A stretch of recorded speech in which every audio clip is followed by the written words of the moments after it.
Hello and welcome everyone to yet another SSCAIT report. I'll be your host, Chobo Swaggins, and today we'll be continuing our coverage of this year's SSCAIT elimination bracket. Apologies for the missed broadcast last Saturday. Something move related came up and I had to push back recording Losers Bracket Round 1, but that's what we're here to do today. Losers Bracket Round 2 should be up tomorrow, Saturday the 25th, as scheduled. Without further ado, let's take a look at the bracket.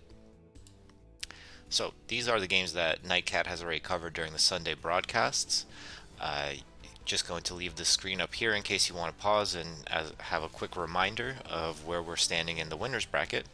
But scrolling down to the losers bracket, this is where we'll be doing our broadcast today.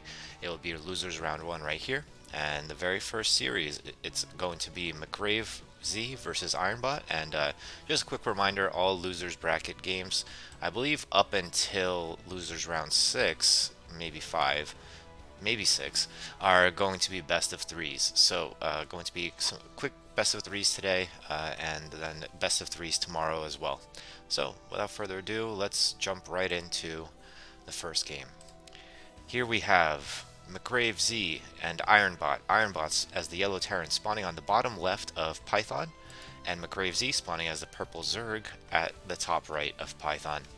Now, Python is generally considered to be one of the most outdated maps in our current map pool for SSCIT. It's got that really broad entrance, so it is a bit more difficult to do modern plays, especially defensive plays, but I don't really anticipate seeing that from these two competitors here. We already see the first SCV going out, and it's going to place a depot on the high ground here. Maybe thinking about doing a depot barracks soft wall off. You can't actually do a full wall off in this position. In order to do a full wall off, you would need to place the depot here, if I'm not mistaken. So yeah, there we go. It's a soft wall off. Zerglings can pass through here, I think. Yeah, definitely here. Maybe not here because it does overlap.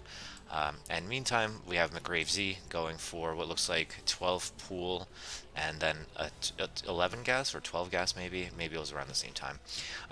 Definitely a more economic build, but still going to be putting in the gas for that fast layer most likely. Maybe fast link speed, but we'll see about that. And speaking of which, I should probably bring this up, and I always forget to do it. There we go.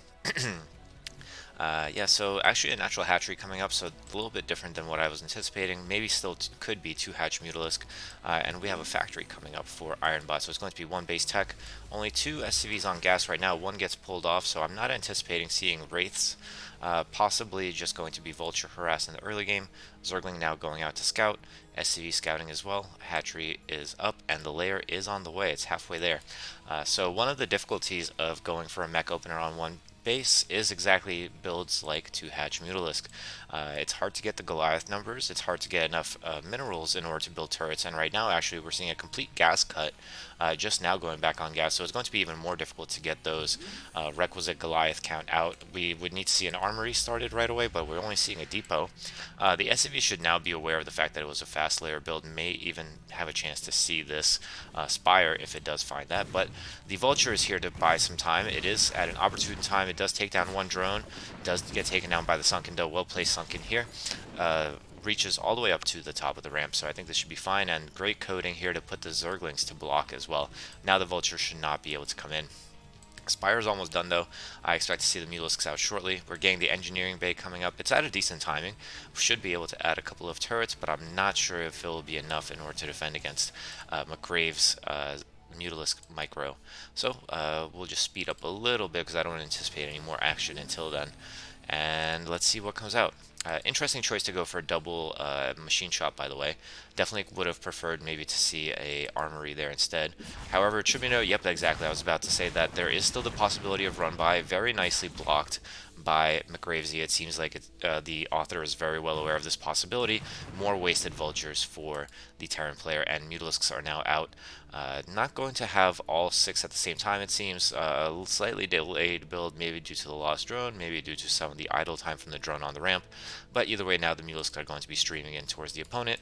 The opponent, still no turrets made, actually, which is quite a poor timing choice. Definitely needed them a bit earlier, especially after confirming 2 hatch gas and 2 hatch layer. Mutalisks looking for a target are going to find one in the SCV, maybe in an unnecessary pullback there. Would have been nice to fly straight into the middle line to start denying these turrets. This turret might still go up. No, it gets denied. And now SCVs are going to be taken out one after another. No one's going to that turret yet, though, to finish it up. It looks like it's at 100% basically. This turret is going to complete. It's too bad that no pressure was placed on there. And there is going to be turrets in the natural as well. But this is where the economies are going to start diverging. McGravesy now caught up in worker count, which is not a place you want to be in when you are the Terran player. 21 workers now to 15 for Ironbot, and yeah, you have to feel that too much damage has already been done. Even if a Vulture run by gets through here, Mulisks should be able to handle that. And yeah, SCVs are going down piecemeal, and Ironbot does not look long for this world. Let's fast forward a little bit and see how this plays out. Mutalisks are going down, but yeah, the economy is just in tatters. 3 workers, 2 workers to 24. It's basically a wrap now, and now Mutalisks are also chasing down the Vultures, which can't get in because of the sunken, and very standard situation here. It looks like the Mutalisks are actually going to go back to try to take out some of these Vultures, but the Vultures are being annoying and running away. 2 workers only, and one of them is trapped, by the way. This is like my SC career encapsulated in one moment right here. Two economy, and one of them is trapped hopelessly. But yeah, this game is going to be over. There's going to be a third hatch on the way from McGravesy, and it looks like this will be the end. I think I'm going to speed up again because I don't think anyone needs to see this. Yeah, we're gonna dive in here, take out some more SVs, take out some more turrets, and GG. Let's go. I'm just gonna call it for them. Yeah, this is over. 0 workers, 72 minerals. It's over. I'm going to start the second game instead, save us all a little bit of time. Second game is going to be on Fighting Spirit with McGravesy spawning at 2x speed at the bottom right of Fighting Spirit, a classic. First SCV going out very early for Ironbot, and it actually looks like it's for the purposes of scouting, which is an interesting choice. Ironbot spawning at the top left of Fighting Spirit as the yellow Terran yet again. SCV does not find the opponent here. I'm interested to understand why such an early scout was necessary. Maybe it anticipates an early pool build and it wants to find out as fast as possible, or maybe it's waiting to build up the okay, depot here. Interesting build, and it's also Z scouting or N scouting if you look at the minimap. It's going to find McGravesy last, which is kind of unfortunate, but McGravesy is not doing anything crazy anyway. It's going to be 12 hatch, it seems. The minerals are there. There we go. In base, 12 pool late, though. Interesting. Yeah, definitely saved up way too many minerals. Maybe it was hoping to gain some intel first before it does so. Barracks and gas coming up for Ironbot after this very delayed scout. And yeah, you would have to think that based on how early the scout came out from Ironbot, now McGravesy is in an advantageous position in this game, taking the natural hatchery now as well. Still got that dancing overlord in the natural, and I'm feeling like it's going to be a similar game to last game, where we're going to see one base tech vultures from Ironbot with an attempted run by. McGravesy, well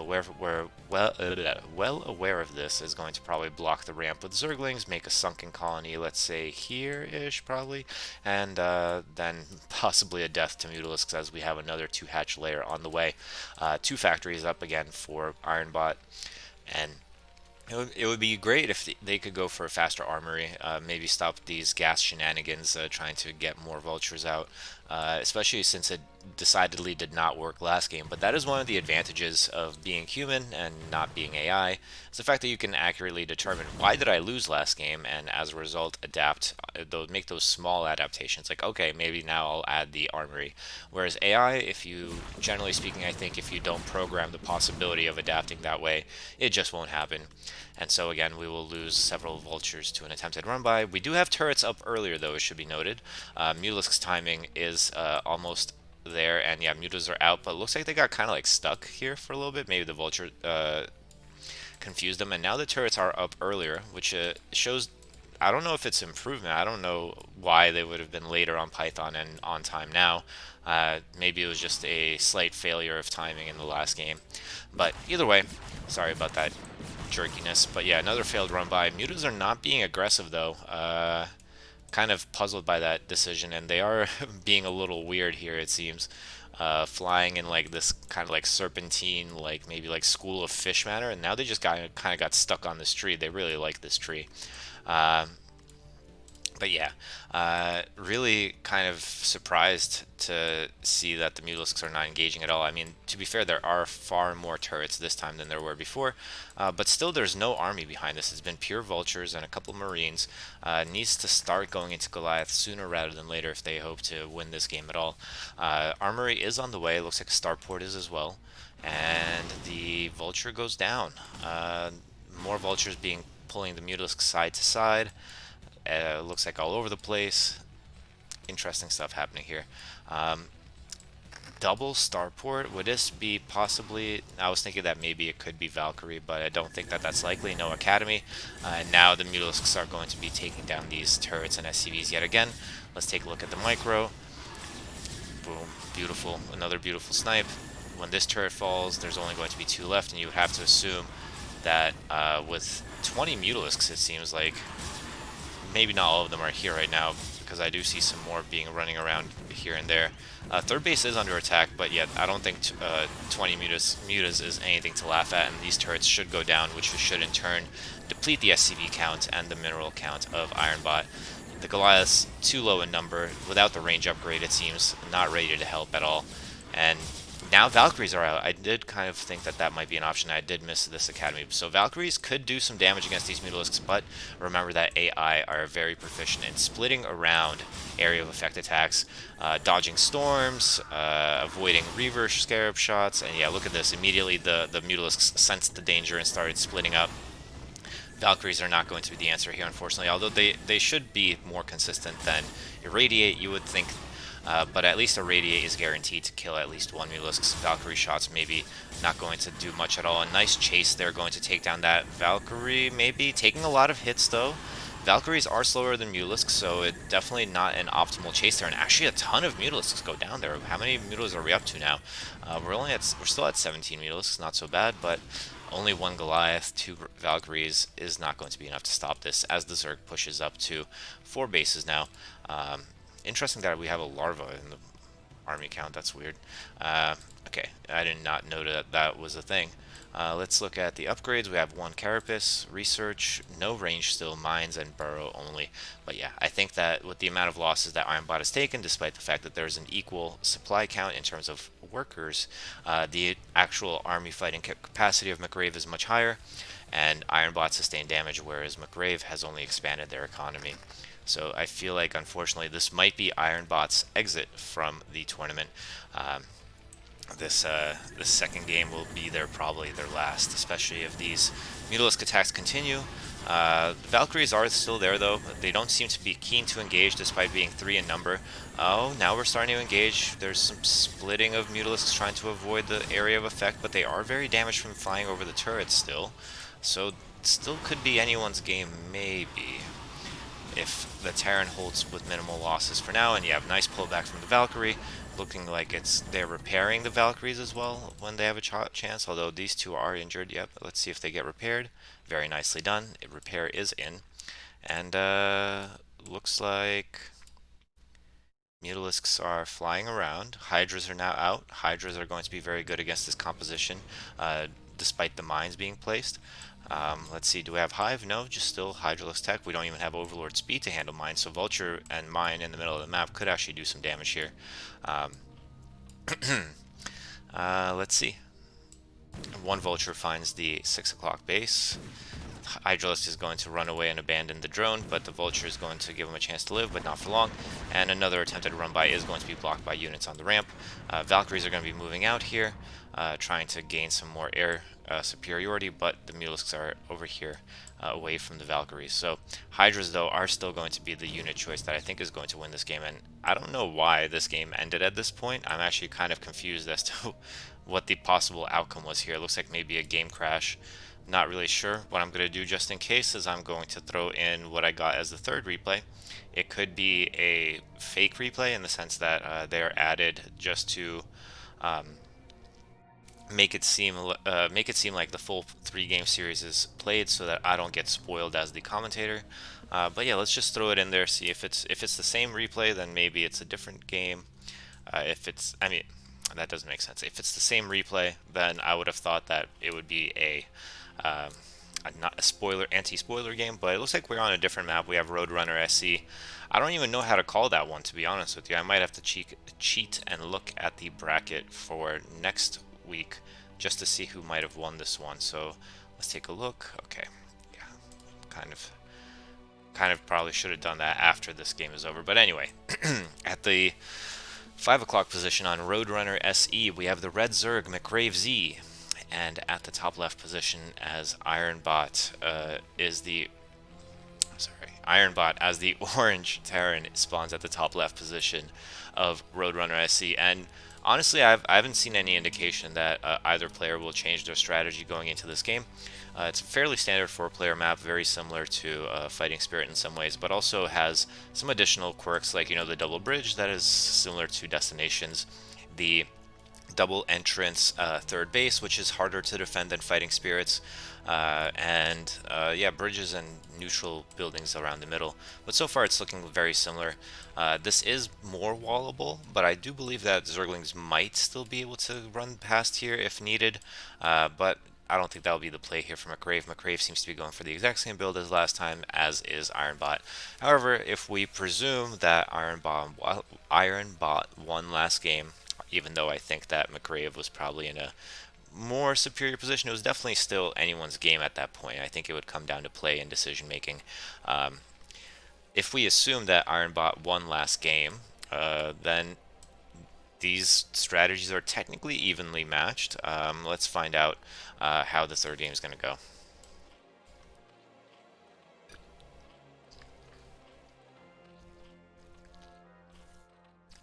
Again, 2 Hatch Mutalisk from McRave Z, and it's going to be 2 factories again from Ironbot. The timings are going to be crucial again. It seems that the Mutas arrive at Ironbot's base around the 6-minute mark, so turrets definitely need to be started before then, as does the engineering bay, of course. So, first Vulture is on the way. No Sunken Colony being placed yet, no Zerglings even out here yet. Looks like Zerglings just went out to confirm the location of the enemy. 2 SCVs are going to be doing the same thing here, and 1 Zergling is already parked, ready to defend. Sunken Colony should be on the way soon as well. Maybe waiting to be spotted. Vulture gets spotted, Sunken Colony started, very, very nice. Second gas on the way for that 2 Hatch Mutalisk production. Zerglings are going to run up, SCVs are going to see the Sunken, and now the Vulture should know that a run by is not possible. Note also that this is a narrower entrance than on Python, so the Sunken Colony covers much more of the base much more easily, similar to the positioning that it was on Fighting Spirit. So yeah, no run by potential here. It's going to be very similarly played out as the last few games. Muta's already on the way. All 6 Mutalisks look like they're going to pop at around the same time. Same failed attempt to run by. Very nice link control to keep them on the ramp and not let them pass. Sunken Colony doing most of the damage there. Overlord confirming the position and the timing of the expansion. It seems like might get lost to this Marine if Marine knows what's up.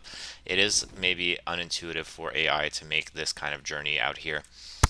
Now with 2 Marines, though, I would have liked to see them split up maybe. But anyway, Mutalisks are out on the map. They're going to be going for the enemy here. Let's see what path they take. Okay, first Mutalisks are done, and yeah, turrets are not up in the natural at the same time as they were before. 3 SCVs die. Would like to see them finish that turret, though. I think that that might be a good priority to have. Sniping SCVs on the way there is nice, though, too. And yeah, you have to feel that this build is just the undoing of Ironbot, honestly, and it's unfortunate for Ironbot. I'm sure that the bot author is well capable against other builds, but yeah, compare this to the previous game when the timing of the turrets was much better. There's just not the right number of them here. Although Mutalisks are going out and they are sniping the SCVs instead of finishing that turret, which I think is questionable. When the turret's already burning, I feel like you might be able to just go for the turret there and then use the extra real estate that you've gained to continue sniping SCVs. But in this case, it still did a tremendous amount of damage, 22 workers to 10. Vultures are looking around to see if they can find any damage here. They are distracting some of the Mutalisks, but the Mutalisks flying around haphazardly in between the 2 turrets. I'm not sure about that decision, but yeah, down to 3 workers again is Ironbot. And I think that we can, I don't know, I mean, I guess I would call this a 2-1, and we'll just assume that the previous game was won by Ironbot. I'm not sure if that's fair. Maybe we would have to talk to the organizer about that to determine what actually happened in that replay. Anyone who has confidence in their ability to determine who won, which I think can be done just by looking at who sent the last command or something like that. Contact me on Discord. I'll be sure to send you the replay. You guys can help me out as well. So I think with 38 minerals and 0 workers, even though the McGrave's mutas don't seem eager to finish the game, I think we can call it there. I think that this is a solid win for McGrave.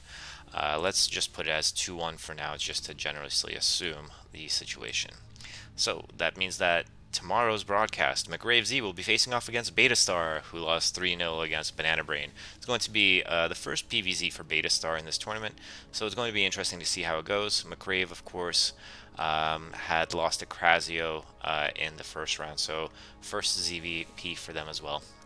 Moving on, let's go straight into Xiaoyi COG 2019 against MadMixP, and I'm going to abbreviate that name to Xiaoyi. Game 1 puts Xiaoyi COG, and I said I was going to abbreviate that, but I didn't. The orange Terran at the bottom right, and MadMixP as the brown Protoss in the bottom left of Fighting Spirit. So, PvT Fighting Spirit, classic map, classic matchup. It's going to be interesting to see what builds they go for here. Xiaoyi, from my experience, likes to go for some weird build where they just start sending Marines at you to annoy you, which is definitely effective against human beings because, you know, the Marines are kiting you. Marines are annoying. They can take out probes if they target fire a couple times. They can micro against individual zealots. So that is kind of what I expect from Xiaoyi. From MadMixP, I'm going to be interested to see what build order they chose here.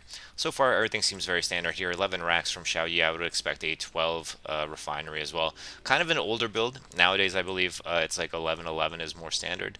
But there's also obviously more aggressive builds like 10-10-10. First scout is going to go for Xiaoyi, and they are going to notice that their opponent went for what looks like a 12 nex. The first scout is actually really great here. It gives you the opportunity to enact a multitude of different rushes that are possible. For example, you can bunker rush it. You can go for SCV pull with vultures.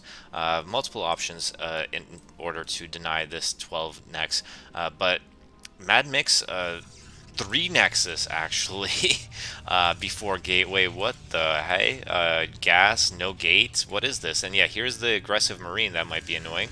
Finally, we get a gateway after 2 Nexi. This is really all in, honestly. This should, I don't want to say it should never work, but it should never work. And the Marine is kind of proving my point here. Forge is being thrown down. Do we have a forward pylon? No. So, okay, first probe goes down. Probes could definitely take this Marine out, and I like the reaction from Xiaoyi to go for an expansion, but I think that Xiaoyi is not aware of the fact that it's actually facing up against fast 3 Nexus instead of fast 1 Nexus. But will the Vulture care?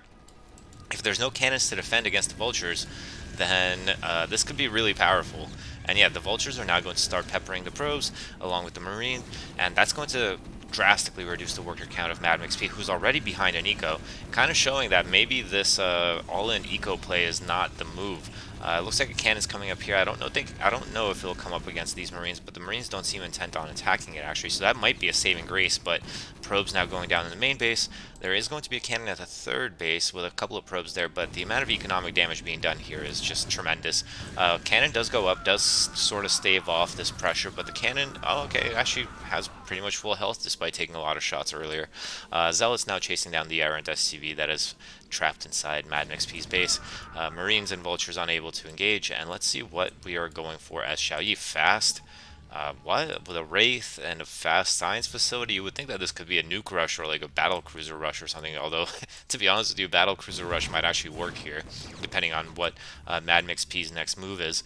MadMixP already banked up 350 gas despite having no Cybernetics core, showing a little bit of inefficiency there. And even adding a second and third gas, I would think that with the current worker situation, they should be full on minerals and waiting until they get to that Cybernetics core. Vulture does get in, could have definitely achieved some damage, I think, if it ran along the sides and taken out some probes here, but unfortunately not the case.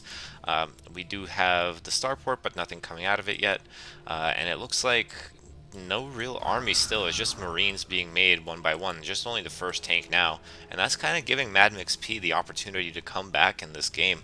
3 Nexus Pump is going to bring it right back up in worker count. It was fortunate to avoid more losses in its main base, and now a massive Zealous is going to come forward. And 1 Siege Tank and 2 Wraiths I don't think is going to hold it, but the Wraiths are going to scare away the Zealots. The Zealots are going to be like, oh crap, I can't shoot up. Is this a gateway? Interesting gateway placement here from MadMixP. Definitely need that Cybernetics Core coming up. Getting a starport as well, and a Robotics facility. Oh wait, they already have a Cybrids up front for whatever reason. Interesting choice. Marines seem not intent to attack this cannon, which I think it is going to be a cannon. Mines are going to be annoying against the Zealots. The Zealot does pop all 3 of them though. And yeah, we're just seeing random stuff all over the map. Starport, that's what it is here. Interesting choices. Cannons, more cannons. Now finally continuing to push. No siege tanks still yet out front. Interesting build choices. This is something you only see in bot land, I think. Zealots are getting crushed a bit by these vultures, but with the first Dragoon out on the map, maybe that tide will change. The Wraiths no longer able to hold off the Zealot mass, but the Zealots have been diminished in number quite significantly. Scouts now on the way with observers against the Wraiths. Very interesting choices here, and yeah, there's the cloak as well for the Wraiths. Marine Medic, Vulture, Wraith against the Dragoon, Zealot, Scout. Welcome to AI, ladies and gentlemen. Thank you so much. Thank you for joining us here to see this. Still no observers to detect these mines that are out here. Vessel now as well. Interesting choice. EMP? No, EMP in combination with a superior army could be quite devastating. Oh my god. Oh, that's brutal. So many mines doing so much damage. Only 1 scout. And at this point, I feel like somehow Xiaoyi might actually be pushing an advantage here despite being down 30 workers. It feels like MadMixP can just never get the sufficient mass to ever deny this push from Xiaoyi, and Xiaoyi is pumping on all pistons here. Cannon is still proving problematic due to the absence of siege tanks in siege mode at the front here though. So there is still a possibility, and as the Dragoon count rises, but no, here are the siege tanks, and I think the siege tanks are going to spell doom for Xiaoyi. Goliaths here as well to help with the scouts. Marines medics are going to be Marines and medics are going to be effective as well, and Valkyries. This is the throw the kitchen sink at it kind of a build where you have one of every unit. In Age of Empires, they call this an AI army because they send, you know, stuff like 1 spearman, 1 archer, 1 scout. You know what I mean? It's kind of similar to that. We have one of every Terran unit basically in representation here, except for the Firebat, and the natural is going to go down to this ad hoc mix of army. There are carriers being massed here though, but I don't know if they'll be in sufficient number. Valkyries and Goliaths are in low numbers here too though, so carriers might actually be somewhat effective here. Obs are going to help against the cloaked wraiths, but the carrier numbers, it feels like it's a little bit too little too late. And yeah, there's the EMP that I was waiting for. That's going to take down all of the observers. The siege tanks have discovered the 3rd base, and they're now discovering more carriers are on the way. The main is going to go down. An ambitious expansion here in the middle of the map here from MadMixP, and yeah. Interesting things happening here. The carriers are going up in number, and even now MadMix has a similar worker count to Xiaoyi, but Xiaoyi has used the map control to expand across the right side of the map. Production is continuing, still very low on production facilities, so I'm kind of surprised by how low their economy is, like how low their mineral count is. I guess they are producing expensive units in the form of Valkyries, Goliaths, and siege tanks. That's probably the most expensive comp you can go for as Terran, besides battle cruisers maybe. And yeah, there's just simply not enough interceptors, not enough money for interceptors, maybe even for MadMix to replace them fast enough against this anti-air composition. EMP in conjunction with range Goliaths, but looks like Terran is just going to abandon pushing the main base, which I find a little bit weird, although to be fair, there's not much money left here as well. Though taking out the infrastructure would be useful. Templar are now out. That would have been nice a couple of minutes ago to storm the Goliath could have been useful. Trying to avoid splash damage and killing all the probes is the Terran player, and now the middle base has been taken out, and with a 1 base that is running out for MadMix and 20 workers against Xiaoyi's triple supply army, you have to suspect that maybe we're in the death throes of MadMixP in this game.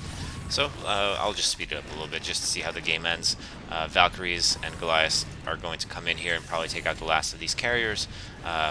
And yeah, not much left in it for Mad Mix. Unfortunately, Xiao Yi is going to take the first game. I'm going to just jump right into the next game. We don't need to see the clear up. We already know what happens here. Xiao Yi Mad Mix P, Game 2 on Jade. Xiao Yi spawning at the bottom left as the yellow Terran. And in the top left, we have Mad Mix P as the orange Protoss. Now, one thing that is important to note about this map is that it is a reverse ramp start. The natural is higher than the main base. So this puts Terrans sometimes into an awkward position because they often try to low ground wall, which makes it susceptible to Dragoons shooting from above. However, it looks like Mad Mix P is actually going to go for another 12 Nexus here, maybe, or no, actually no. The Ooh, Fast Forge, interesting. So this is kind of like a more defensive opening. Definitely don't see it that often at the high level plays because opening cannons kind of is the open invitation for Terran to expand themselves and maybe go straight into Siege Tank, and that should be able to punish them. Xiao Yi going for a much more standard Rax gas opener, as same as last time. Cannon being thrown down. It should be noted though that this does help the Protoss player control the high ground here, I think. And I apologize if you hear that motorcycle outside because I have the misfortune of living on a road called Racetrack Road, which kind of is an open invitation for people to do dumb things late at night with their vehicles. Anyway, two cannons out, and interesting placement here. I don't know what the logic is here. It does seem like it would completely block Dragoons, but maybe they can pass through here, and I know that they can walk through here, so maybe not so bad.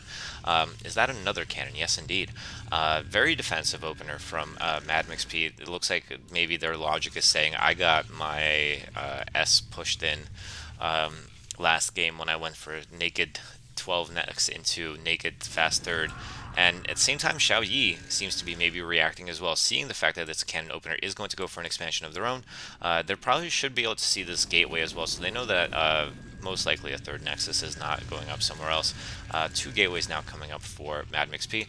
Zealots will be enough to hold off the Marines and Vulture in conjunction with the cannons.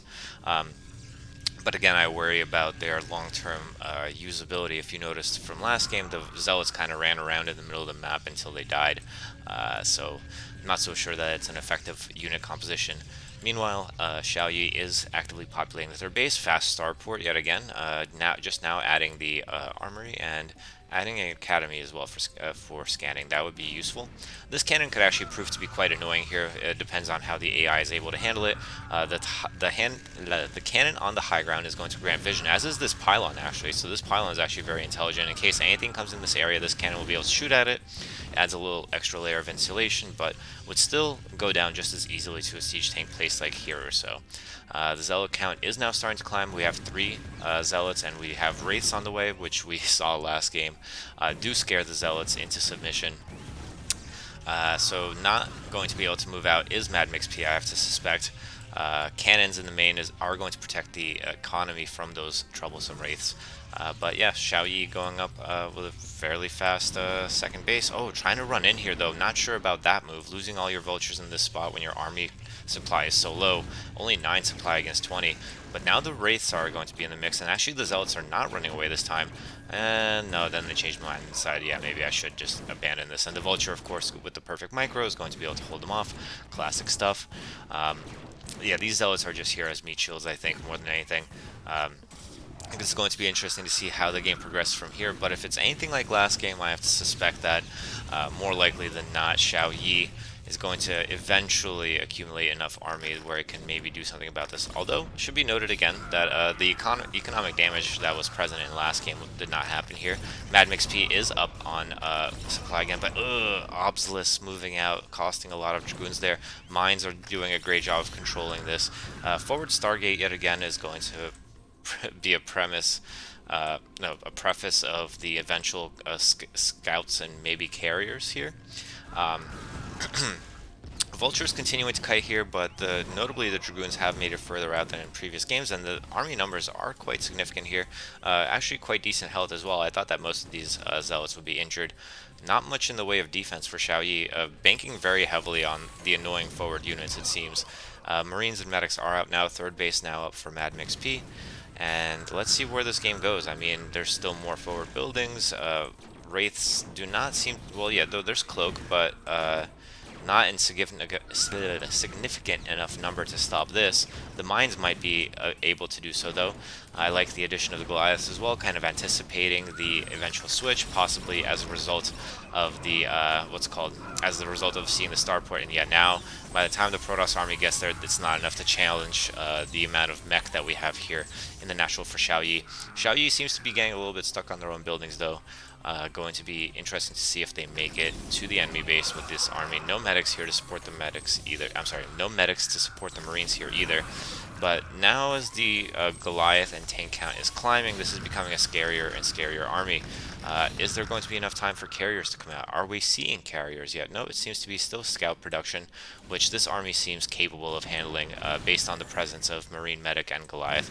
The awkward positioning of the high ground here is going to lead to a potentially interesting scenario where the Protoss ends up behind the Terran and ahead. However, splitting up the army might prove disastrous as well. The army is being slow to react to this push. The push is going to be able to take out these cannons, but the Marines are being lost. And yeah, this push looks kind of scary. I mean, there is army, but now it has to push uphill against a well-situated Terran army. Observers getting sniped. And yeah, I feel kind of bad for Madam XP. It doesn't seem like there's going to be any opportunity to counter this, and Madam XP might be making an early exit from this tournament at the hands of Xiaoyi COG 2019. Probes being pulled into the battle, trying to stop the enemy from advancing further, but the power of Terran mech proving too dangerous, and now the reverse ramp is going to work against the Protoss in this case. It's going to be incredibly hard to move your way up this ramp and make it to the enemy, especially given the fact that to do so you stand in tank line fire. And behind this, Xiaoyi yet again expanding to 4 bases. Madmix desperately trying to reclaim some expansions of their own. Trying to claim some expansions of their own. But looking at the economy and the supply difference, it's very reminiscent of last game. I don't think that Madmix P is going to be able to bring this one back. Mining out of this main base and unable to break through the high ground dominance of the Terran mech army here. Not even pro production over here, still desperately trying to pump army from the low ground, but unfortunately I don't think it's going to be enough.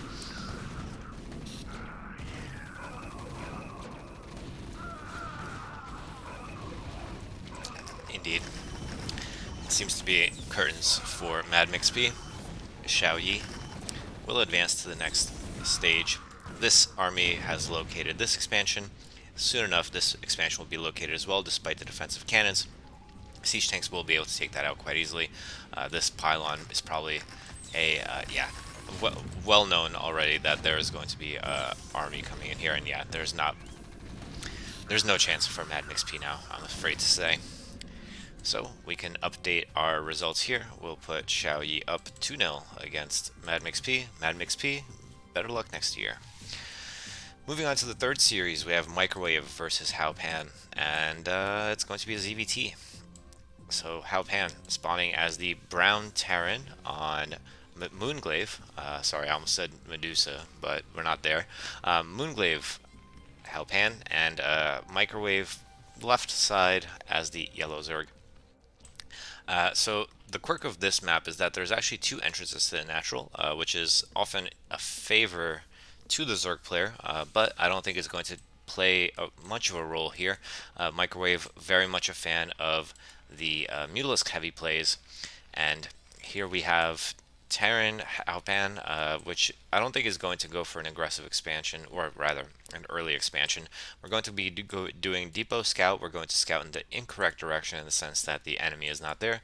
Same story for the Overlord, also not going to find the enemy. Behind this, Microwave looks like they went for 10 pool, 10 gas, maybe, into... what is this? Into Hydroden. Oh, right, it's the one hatch lurker plays. Okay, I remember this. This is going to be interesting. Meanwhile, Hao-Pan going for 1 base gas. Could be, again, a mech opener. We already saw how Microwave tried to handle those in the previous... in the round 1 broadcast, part 2. In the meantime, it is going to be a bunker at the front.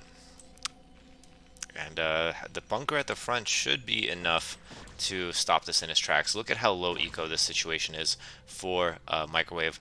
It's going to be very difficult to bust up a ramp, and I think this is exactly the kind of build that this bunker placement is intended to deny. I would have maybe liked to see it more over here. That way you can maybe catch them running towards the ramp. But at the same time, though, this is probably safer in the long term for where the path of the lurkers is going to go. Hydra's making their way slowly to the enemy base, probably being pulled off to the side by this SCV. And actually, we're still not seeing a layer, so I'm starting to think that maybe this is Hydra all in, which would suffer even more against this bunker, I think, and especially against the siege tank, which I'm presuming is going to be, excuse me, coming out shortly from this factory. First, Hydra is going to see the bunker now. Now it's time to start panicking a little bit, thinking about maybe alternative approaches. Nope, we're going to run in. Repair should be able to hold this, I think, though. The Vulture isn't going to be very useful against the Hydras, but yeah, the Marines in a bunker are going to be enough to defend against basic Zerg units on the ground very easily. Zerglings, Hydras, they can't do much against this, besides try to run by, but I don't think that's in the cards. Do we have any actual upgrades or research? No, just Siege Mode, and Siege Mode is going to be the absolute clincher here. No speed or range on these Hydras, and safe play for Haupan seems to be the winning ticket. 20 workers to 7. Basically, an A-move scenario is going to be coming up shortly, I think. Based off of 2 factory production with Siege Mode is going to be very difficult for Microwave to stop.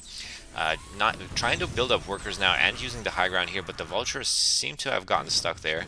The push is continuing from Haupan, chasing the Hydras down are the Vultures with no range, no speed. This is going to be incredibly difficult to hold. The Sunkens are going to do nothing against the siege tanks, and yeah, it's panic time for Microwave, and it's feels like it might have been just an unfortunate mismatch. I'm sure that this build does well against forward barracks plays or maybe greedy expansions or something similar, but we just don't see that very often in the AI world. But it's an interesting attempt. It's definitely something new, and it is going into one-hatched lurkers in the long term. It just doesn't seem to be properly timed to win here, and with no Hydras to make lurkers with, actually, it's going to be very difficult to win here. Siege tank is going to be able to take down those sunken colonies, and I don't see any chance here.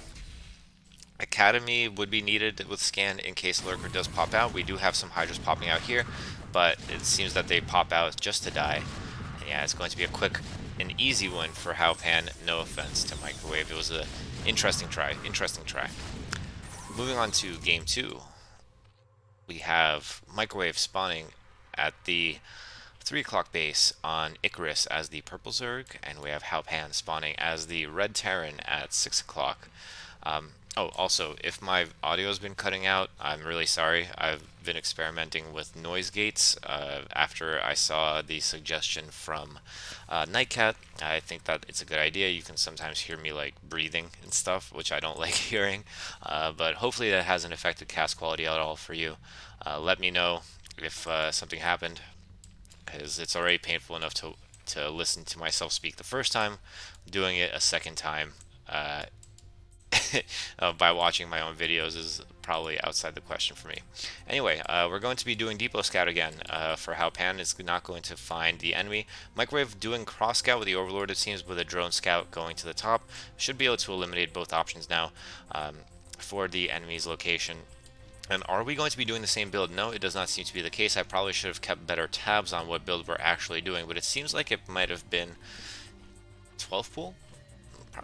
No, yeah, maybe 12 pool. I don't know, actually. I'm sorry. Shit. We do have a Cliff Hatch. Interesting choice here. Probably anticipating the mech build. Maybe the drone did scout that. Bunker going to be coming up now, and yeah, there's a drone. The bunker is not going to be up in time, or is it? It barely in time, and the Zerglings now have to run back. This bunker placement is kind of highlighting what I mentioned in the last game, where being placed here, you can kind of take pot shots at anything that's running forward. More Zerglings streaming in forward, though, which is going to be risky, a risky situation for Haupan. We're now up to 14 Zerglings. It looks like we're going for Zergling all in. Do we have speed on the way? Yeah, we have speed on the way. That's going to be a devastating run by if it comes soon. In fact, I would almost prefer to run by now before the Vultures come out. Oops, sorry, I don't know how to fix that. What the hell? No, I don't want to select everything. What? Oh, there we go. Okay. Somehow clicking randomly fixed that. Anyway, first Vulture is going to come out and see this and be like, oh, crap. That's a lot of Zerglings, but the second bunker is going to help.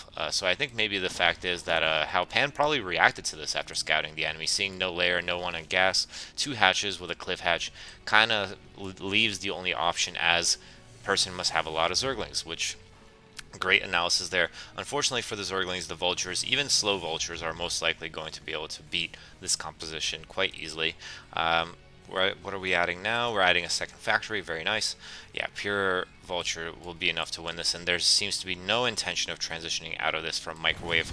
Microwave trying to run forward, gets caught by the bunker, gets caught by the Vulture, bleeds a few Zerglings, and now the Vultures are going to start their aggressive push towards the enemy here, it seems. Splitting in all directions, doing patrol micro. Actually not patrolling micro that much, but still staying safe, which is what matters, I think.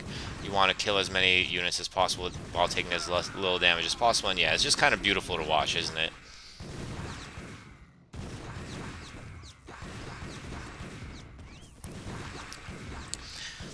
Microwave continues to make Zerglings, but behind this forward Vulture pressure, Halpan is taking a natural end.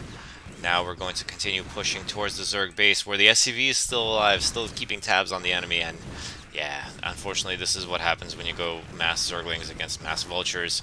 It doesn't seem like there will be any hope here for Microwave, who will also be taking an early exit from this year's SSCIT, as Halpan moves on to face the next opponent. And actually I should have probably checked the bracket after the last series. I'll do that after this one.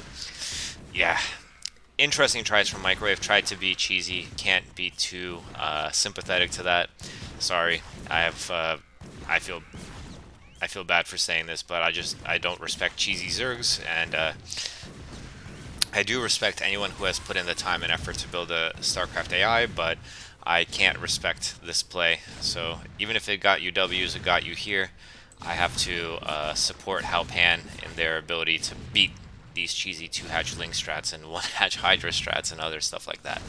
So, yeah, I think that we all know where this is going now. Two workers, soon to be one, with no economy.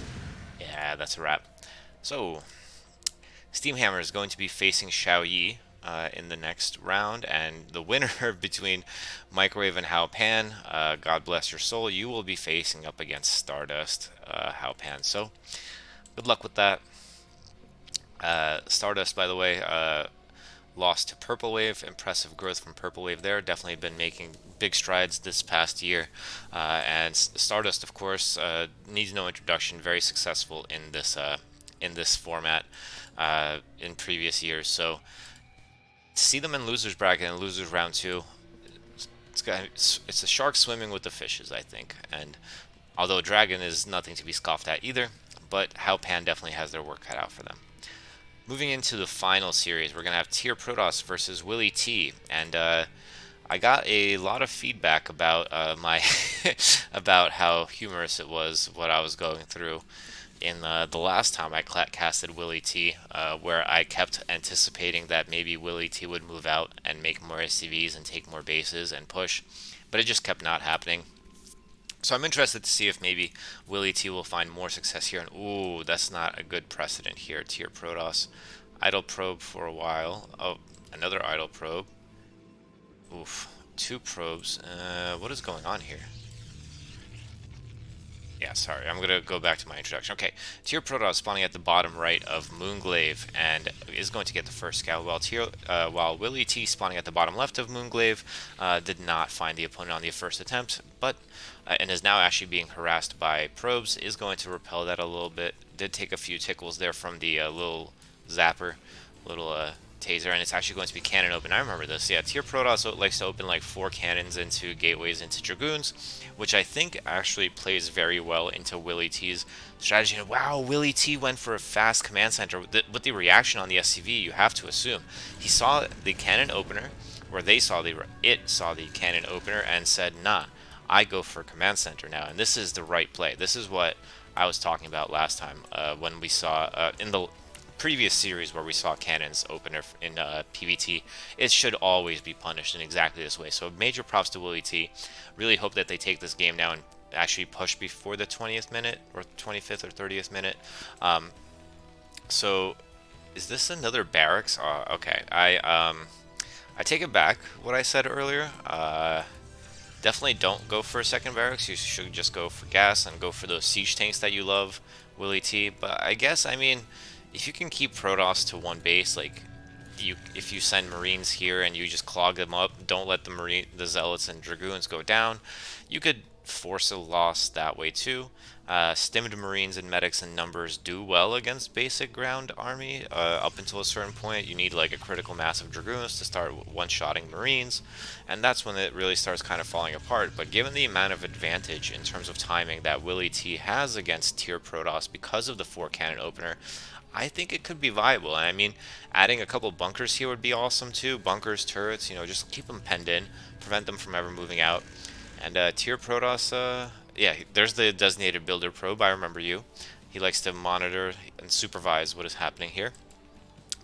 But yeah, I can't believe that after what Willy T did in the other broadcast, I was so stoked to see the response to cannons and thinking, yes, Willy T's tanks are going to do this. And to be fair, tanks are being made now.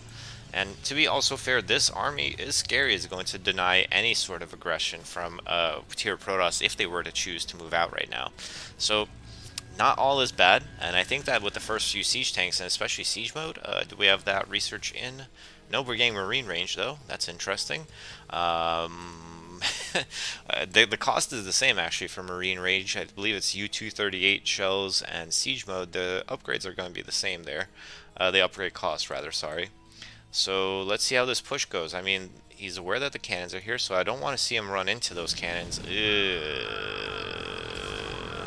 Before siege mode also.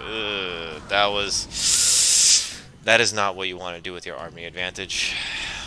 Okay, I like the siege up here though. If this can become an outpost, like a starting position for any consequent pushes, nope, we're going back home. Willy T was seemingly designed just to make me pull my hair out a little bit, but that's okay.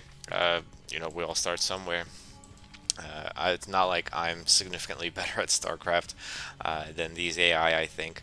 But yeah, we are going to be getting a third base now for Willy T, and a second push attempt is on the way. More Marines, more Fire Bats, a Vulture, a Goliath, and we're going for the kitchen sink build yet again. Still no expansion from tier Protoss, but now the army is large enough, I think, where losing any extra army here would be problematic. Siege mode is a welcome addition, though, actually this pylon, I think, is saving some Marines and medics from meeting their doom at the cannons that are up there. But yeah, the Zealots are going to melt, the Dragoons are not going to be able to micro effectively here, and with a siege tank, even on the low ground, is going to be enough to hold, I think. No, not if you abandon your siege tanks like that. No supporting army from Willy T, and we have a game on our hands, folks. This one is looking to be like it could be a close one. Willy T took a fourth base, which might have been ambitious here. There's very few mines out on the map, no observers, but if there were more mines, I would say that they would be in a good position. Good defenses though, good bunker. I like that. Having the siege tank back here as well is also nice. The Dragoons just run in, and the first obs dies, and the Dragoons are just done skied. Do we have Dragoon range? Yeah, we do have Dragoon range. We also have 1-1, interestingly enough. We have Stim, Mines, and Siege mode now as well. More Firebats, more Marines being made by Willy T, and now with a 4-base economy, looking to make it 5 maybe eventually? No, those are Mines. Tier Protoss is up against the wall here, you would have to think, with a distinctly Willy T expansion timing, ironically enough. But here comes the second push. It looks almost identical to the previous one, 2 Goliaths, a little bit more in the terms of siege tanks, but running in conga line this way is a way to lose a lot of your army. But Marines medics are still very good, and like I said before, the standard Protoss ground army actually can struggle against marine medics, especially with siege tank support. Unfortunately, fighting outside the range of the siege tanks is also bad news bears. That's how you end up losing your siege tanks when you start moving forward. But in this case, I think it looks like it's going to be just enough to delay those Dragoons from hitting those siege tanks, and I think the rest of the army is going to go kaput.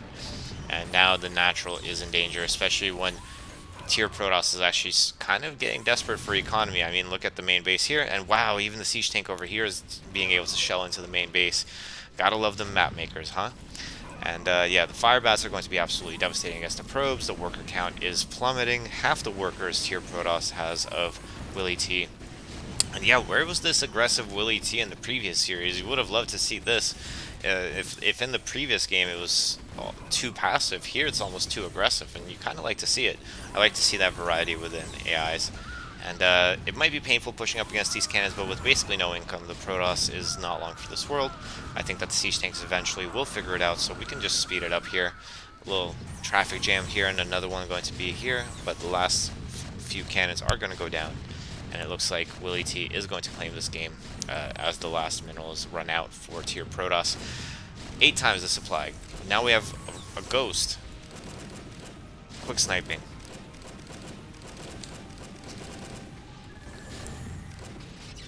Wow, lockdowns on the observers. Okay, I'm glad that I didn't move to the next game.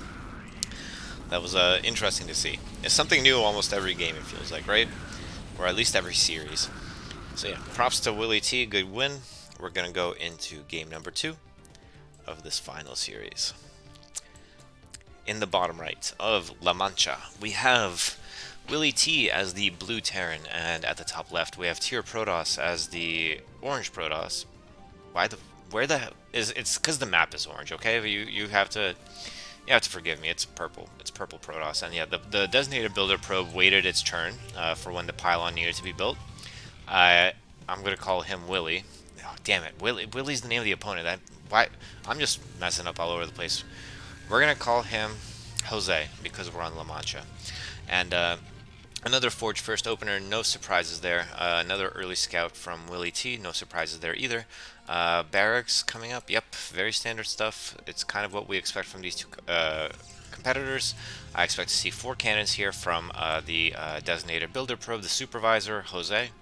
The SCV is going to do a second scout to find the opponent now.